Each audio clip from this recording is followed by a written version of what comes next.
దొంగ హామీలు, దొరతనపు నాటకాలు ఒక్క వైసీపీకే చెల్లింది. దోచుకో దాచుకో అన్నట్లుగా ఉండడం మినహా వైసీపీ నాయకులు చేసిందేమీ లేదు. అందుకే వాళ్ళు దిగిపోయి ఏడాది కావస్తున్నా ఇంకా అలనాటి స్కాములు ఒక్కొక్కటిగా బయటకు వస్తూనే ఉన్నాయి. నెల్లూరులో అప్పటి మంత్రి అనిల్ కుమార్ స్థానిక జనాన్ని ఎలా మోసగించి ఓట్లు వేయించుకున్నారో తాజాగా బయటపడింది.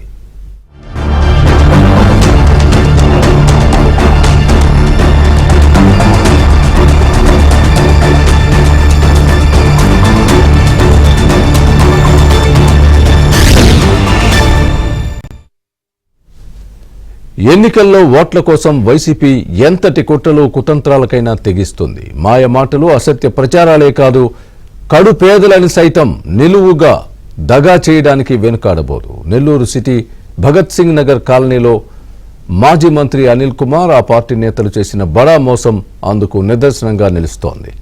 దీనిపై ఏబిఎన్ స్పాట్లైట్.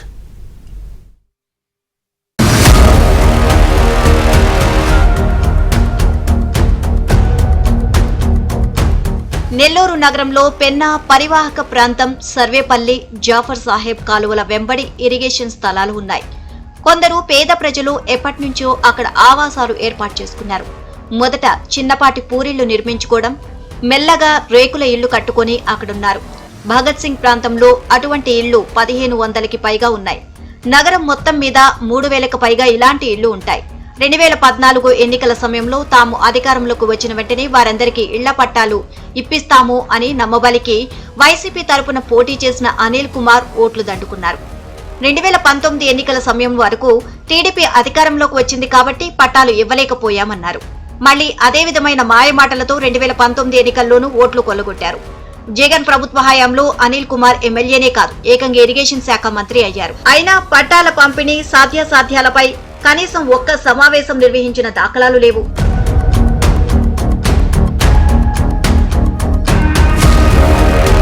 ప్రజలు గట్టిగా నిలదీస్తూ ఉండడంతో పట్టాలు ఇచ్చాకనే 2024 ఎన్నికల్లో ఓట్ల కోసం వస్తామని అనిల్ చెప్పుకొచ్చారు.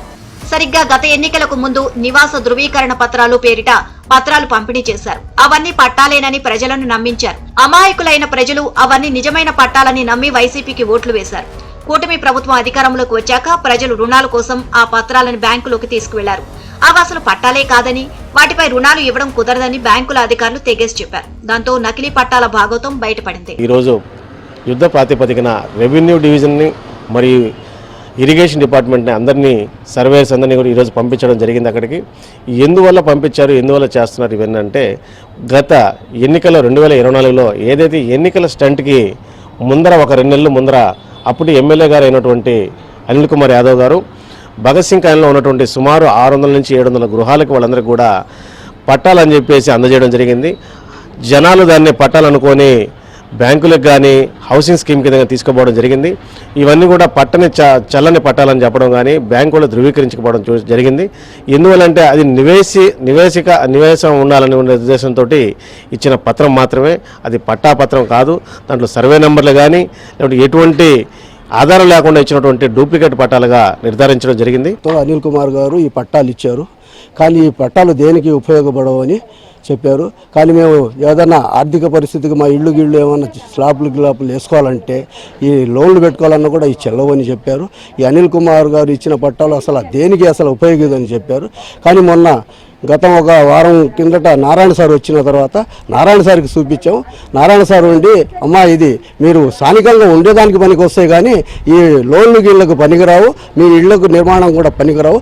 నేను రేపు విజయవాడకు పోయిన తర్వాత అసెంబ్లీలో కూర్చొని మాట్లాడి దీని మీద చర్య తీసుకుంటానని చెప్పాడు. ఇవి దేనికి పనికొచ్చేటట్లేవు, లోన్ పెట్టుకోవాలన్నా చెల్లేటట్టు లేదు. ఇవి ఏం చేసుకోవాలో మాకు అర్థం కావడం లేదు. మొన్న నారాయణ సార్ గారు వచ్చినప్పుడు చూపించాము. ఇవి మేము చెక్ చేసి మీకు ఒరిజినల్ పట్టాలు ఇస్తామని చెప్పారు. ఇటీవల ఈ విషయాన్ని బాధితులందరూ మంత్రి నారాయణ దృష్టికి తీసుకొచ్చారు. ఓట్ల కోసం ప్రజలకి వైసీపీ చేసిన బడా మోసాన్ని చూసి ఆయన విస్తుపోయారు. వెంటనే పట్టాల మంజూరుకు సాధ్యాసాధ్యాలు పరిశీలించాలని జిల్లా కలెక్టర్, మున్సిపల్, ఇరిగేషన్ అధికారులకు ఆయన సూచించారు. అధికారులు ప్రస్తుతం ఆ పరిశీలనలో ఉన్నారు. చట్టపరంగా పట్టాలు మంజూరు చేసేందుకు నారాయణ ముమ్మర ప్రయత్నాలు చేస్తున్నారు. బ్యాంకులకి ఎత్తపోతే ఇది పట్టా కాదు, మీరు ఇక్కడ ఉండాలని ఒక కాగితం ఇచ్చారు, మీరు నివాసం ఉండాలని ఇచ్చారు. అది మోసం చేయటం. అది గత వైసీపీ ప్రభుత్వం చేసిన పక్కా మోసం. అంటే ఓట్ల కోసంగా ఎలక్షన్ ముందు ఇచ్చారు. అయితే నేను పోయినప్పుడు వాళ్ళకి చూసి చెప్పా, వాళ్ళే చెప్పేది పట్టా కాదు సార్, మమ్మల్ని మోసం చేశారని. అయితే మాకు పట్టాలు కావాలన్నారు. వాళ్ళకి ఆ రోజు చెప్పింది ఏంటంటే, ఎలక్షన్ అయిన తర్వాత ప్రభుత్వం వస్తే అధికారులు తీసుకొచ్చి ఇక్కడ కూర్చోబెట్టి మాట్లాడతానని చెప్పాను. అన్నట్టుగానే గత వారం అక్కడ జేసీని, ఆర్డీఓని, ఎంఆర్ఓని, మున్సిపల్ కమిషనర్ తీసుకుపోయాను. వాళ్ళతో కూర్చొని మాట్లాడాను. తర్వాత వాళ్ళతో ఇరిగేషన్ వాళ్ళతో కూడా కూర్చొని, ఎందుకంటే ఇరిగేషన్ పరంబోక్ ల్యాండ్ అన్నారు, వాళ్ళతో కూడా కూర్చొని డిస్కస్ చేయమన్నాను. వాళ్ళు డిస్కస్ చేశారు.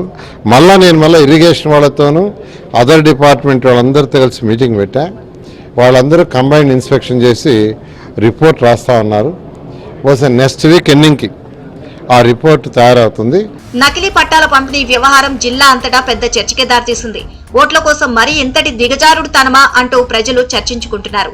ఇదే కాదు, వైసీపీ ఆ పార్టీ నేతలు ఇంకా ఎంతటికైనా తెగిస్తారు అనే విమర్శలు వ్యక్తమవుతున్నాయి. మోసం, దగా, కుట్ర, అన్యాయాలు, అసత్య ప్రచారాలు ఎప్పటికైనా బయటపడక తప్పదు కదా.